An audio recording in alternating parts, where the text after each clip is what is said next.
สวัสดีครับพ่อแม่พี่น้อง FC มาทุกคนเนาะสบายดี FC บ่าวยอดมื้อนี้บ่าวยอดเพิ่นเป็นคนขับมอไซค์เนาะบ่าวยอดเพิ่นพาบ่าวต้นมาประจนภัยมื้อนี้พาประจนภัยเนาะนี่ข้างหน้าน่ะแม่นหยังอันนี้นะพุ่นหรือหมอกนี่หมอกดินแดงครับหมอกหิมะเนาะหิมะ บ้านเฮามีหิมะได้นี่ทุกคน อันนี้ก็คือแบบว่าร่องรอยของรถบรรทุกหินเขาเนาะทุกคนเราเป็นบริษัทอยู่ข้างในบ้านแม่ยายของบ่าวต้นนั่นเองโอ้สวัสดีครับท่านผู้ชมเนาะถือว่าตอนนี้บอยอดกะอยู่ที่ถนนที่ว่าแบบเป็นถนนที่เป็นถนนเส้นลัดพี่น้องอยู่ในหมู่บ้านบอยอดเนาะเพราะว่าตอนนี้บอยอดจะถ่ายคลิปบ่แม่นเนาะบ่แม่นบอยอดหยุดถ่ายคลิปพี่น้องหยุดฝุ่นนะฝุ่นก็ให้ฝุ่นนี้ก่อนเนาะทุกคนเนาะฝุ่นนี้ก่อนให้ฝุ่นนี้ก่อนยังไปตามรัง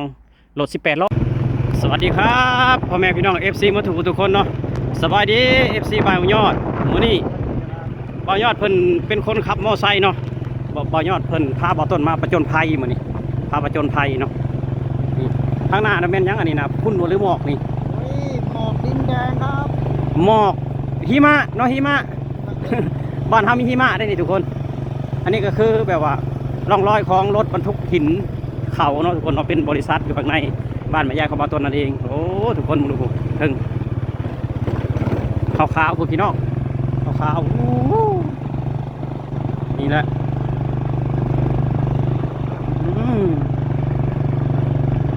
พี่น้องเอ้ยนี่คือถนนเส้นลัดนะถนนเส้นลัดเข้าหมู่บ้านเนาะทุกคนอันนี้คือถนนเส้นลัดเข้าหมู่บ้านเด็กน้อยก็มีแต่สูบ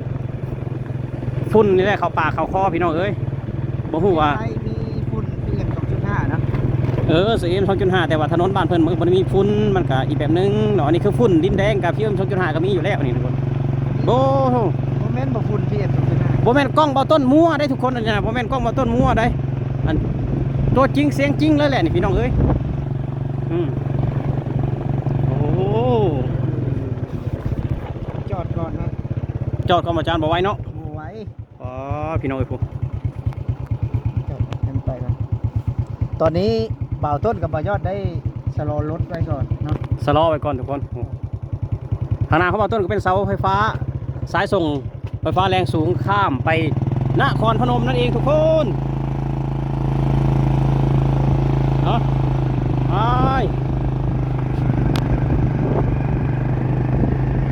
นี่ไม่ใช่คอนเทนต์นี่ไม่ใช่การสร้างเรื่องนะอันนี้คือความจริงเนาะเครื่องบ่าวต้นอยากออกเมื่อบ้านของบ่าวต้นเองทุกคนมันก็เลยแบบว่านั่งรถมอเตอร์ไซค์มาเห็นแล้วก็ถ่ายพี่น้องได้เบิ่งเนาะว่าความเป็นอยู่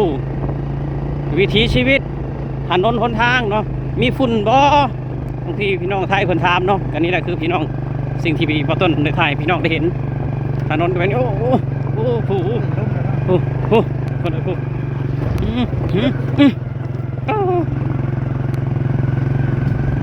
เป็นลึกมากเนาะนี่แหละทุกคนสังเกตไฟไหม้เลยจนแดงนี่จนแดง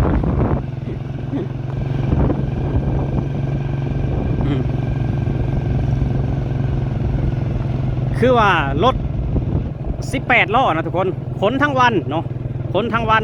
ผ่านชุมชนผ่านโรงเรียนผ่านเขตนี้ผ่านบริษัทบ่ต้นอยากให้เพิ่นแบบว่าฉีดน้ำให้แน่เนาะทุกคนเอาไปถนนใหม่ก็ฉีดน้ำให้แน่เพราะว่าเป็นห่วงลูกหลานเฮาหั่นล่ะทุกคนเป็นห่วงลูกหลานเฮาหั่นล่ะขนจมูกจนแดงอ่ะทุกคนนี่บ่ต้นบ่ใส่ผ้าปิดปากครับทุกคนเอ้ยต้องจอดต้องสะลอก่อนทุกคนพักเลย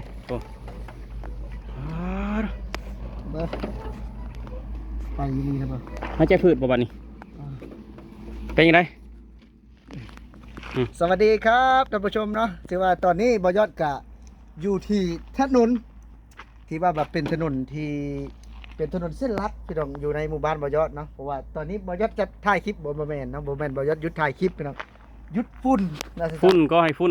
นนี้ก่อนเนาะทุกคนเนาะฝุ่นนี้ก่อนให้ฝุ่นนี้ก่อนยังไปตามรังรถ18ล้อว่าง่ายซะแต่ว่านี่ทุกคนหยุดดนกับบ่ได้เด้นี่สังเกตทุกคนสังเกตใบไม้จนแดงปอดเฮาสิเป็นยังไงแบบปอดเฮานะทุกคนปอดเฮาสิเป็นยังไงตอนนี้จะได้เดินทางต่อแล้วพี่น้องทางหลังมาอีกแล้วมีอีกขั้นหนึ่งข้างล่างมาอีกแล้วทุกคนเฮาต้องไปนี้ข้างล่างเนาะนี่ข้างล่างเจอข้างหน้านี่ข้างล่างเจอข้างหน้ามาอีกแล้วเนี่ยโอ้โหทุกคนเลย เนาะ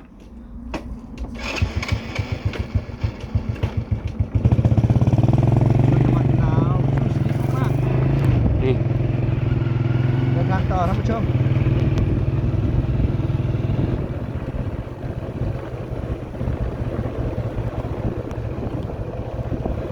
นี่ก็คือเป็นโรงงานเนาะทุกคนเนาะโรงงาน คือว่าต้นว่าแหละมีแต่โรงงานแบบว่าโรงงานห้างหลายอ่ะธุรกิจเจ๊งอ่ะทุกคนเนาะธุรกิจเจ๊งเนี่ยนี่ รับซื้อมันสับปะหลังหรือว่ามันต้น มันต้นนี่แหละทุกคนอันนี้แล้วนี่เอาไปนี่ก็สิเป็นถนนเส้นหลักของสปปลาวเลยทุกคน13ใต้เนาะถนนเลขที่13 อ๋อขึ้นเดียวกันที่13ปีครับ คันคือเนื้อ13เนื้อลงใต้13ใต้ แต่ว่าเส้นเดียวกัน เส้นเดียวกันแต่เนื้อฮอดใต้ ไทยเป็นที่หลายเส้นอยู่แล้ว ไทยก็คือว่าพหลโยธินถนนมิตรภาพ 2 เส้น มันก็จะมี2เส้นหลักๆเนาะทุกคนเนาะ อ๋อเส้นใหญ่เลยนะ เส้นใหญ่แต่ว่าใหญ่เบิดทันแหละแต่ว่าถนนที่ยาวอะนะถนนหลักของเพื่อนว่าง่ายซะ อ๋อ แต่ว่าถนนประเทศไทยก็คือว่าอยู่ใน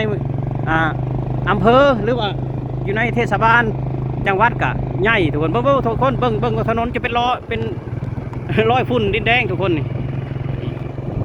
เนาะ นี่ถนนเรียกว่าโครงการไทยเนี่ย เออ เห็นบ่ เออ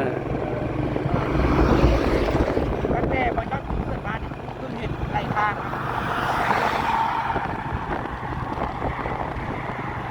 เนาะอันนี้ไล่ทางเพิ่นห้องนะ ไหลทาง ไล่ทางเนาะนี่เนาะทุกคน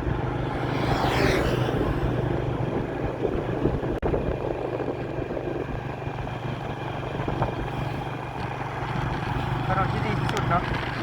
ถนนที่ดีที่สุดบ่ต้นก็ขอชมเชยเนาะแบบว่าถนนแบบว่าเพิ่นก็ยังมีถนนเส้นดีๆให้เฮาได้สัญจรนะทุกคนเนาะสัญจร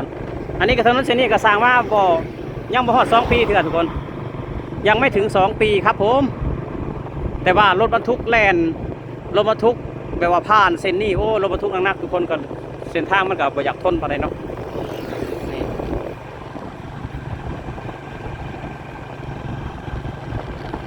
เบิ่งมันกันทุกคนปากเซจากตรงนี้ไปปากเซ364กิโลครับทุกคน364กิโลครับ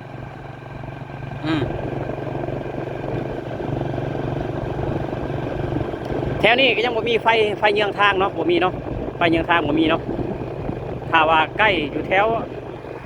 เทศบาลเนาะก็สิมีไฟเยืองทางแล้วก็มีป้ายรถเมล์ครับแต่แถวนี้บ่มีเนาะไฟเยืองทางเนาะบ่มีทุกคน ยังบ่ฮอดยังบ่ฮอด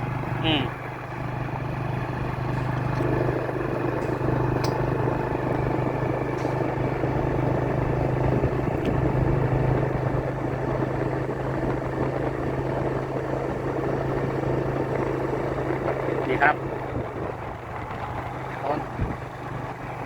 ครับนี่10 ล้อมาอีกแล้วครับทุกคนไม่ใช่10 ล้อแล้วนี่รถพ่วงเนาะรถพ่วงมาอีกแล้วครับโอ้โหว้าว24 ล้อ 24 ล้อ แม่น มันเป็นรถไทยคนในที่งานไทยนะครับ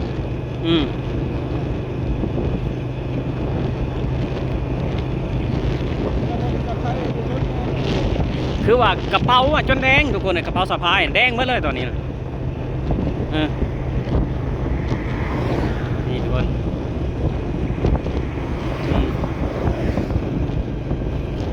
คือรถทัวร์อยู่บ้านปาต้นนะทุกคนรถทัวร์จากปากเซหาเวียงจันทน์นี่อยู่ในหลังคารถทัวร์บางทีก็เอาโมอไซค์ขึ้นเนาะบางทีก็เอาแป้ขึ้นตัวแพะขึ้นเนาะ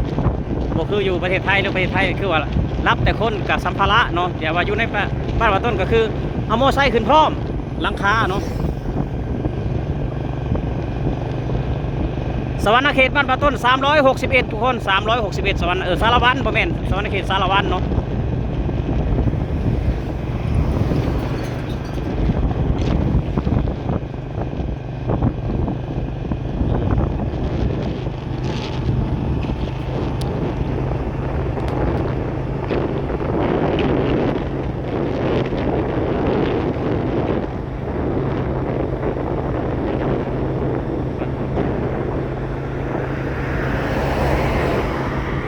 านบ่ต้นดูเลยบ่ต้นขี่รถย่านเองนี่ บ้านเพิ่นมีหลายเลนเนาะ แม่นในบ้านบ่ต้นก็คือบ้านบ่ต้นก็เลนไปเลนหนึ่งเลนกลับเลนหนึ่งมีเท่านั้นทุกคนแบบว่ามันเวลารถเขาเจ้าแซงแล้วมันยากทุกคนเนาะ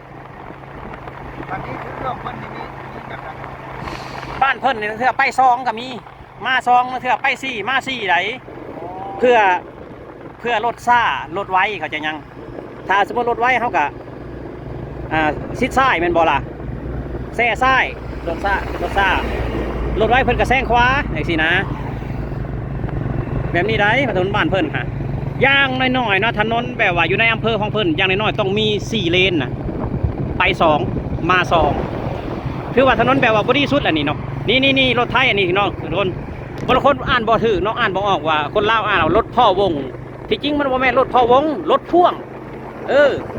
รถพ่วงอันนี้รถลาวนี่รถลาวอีกคนหนึ่งรถลาวอันนี้รถลาวนี่อันนี้แหละมาตามหลังเบาต้นว่าอันนี้ในเบื้องนี้คือรถไทยนี่นั่นเด้พ่อวงทุกคนรถพ่อวงเนาะรถพ่อวงนี่รถไทยว่ารถคือว่าเพิ่นนั้นรถมาส่งน้ำมันเนาะทุกคนมาส่งน้ำมันจากประเทศไทยเอาน้ำมันมาส่งนี่ นี่เป็นรถพ่อผม รถพ่อวงแล้วคนลาวอ่านบ่ถูกเด้เพิ่นว่ารถพ่อวงที่จริงรถพ่วงอันนี้คือทางดินแดงเข้าบ้านป่าต้นทุกคนอันนี้บ้านป่าต้นเนาะเราสังเกตเห็นบ่ว่ารถไทยกับรถลาวมันสิแตกต่างกันรถพ่วงอะรถไทยมันสีไหม้สีมันก็สีบ่ตกมันบ่ล่ะแต่รถบ้านเฮาแดงกิ๊กซีกอยู่เพราะว่าหยังเพราะว่ามันถือสภาพอากาศมีความแตกต่างคนเฮาก็คือกันกินแต่ฝุ่นกินแต่ดินแดงหลายมันก็อายุก็บ่ยืนคนเฮาก็ได้อันนี้คือร้านซื้อมันต้นก่อนเนาะร้านซื้อมันต้นร้านซื้อมันต้นนี่โอเคทุกคนสำหรับคลิปนี้เนาะป่าต้นเสียมลาพาจากไปแล้วเนาะป่าต้นก็สิครับรถผู้และเข้าไปบ้านป่าต้นเองเนาะทุกคนเนาะอันนี้ก็คือบรรยากาศที่ป่าต้นกับป่ายอดได้พาพี่พาน้องได้มาเบิ้งเนาะบรรยากาศบ้านป่าต้นใน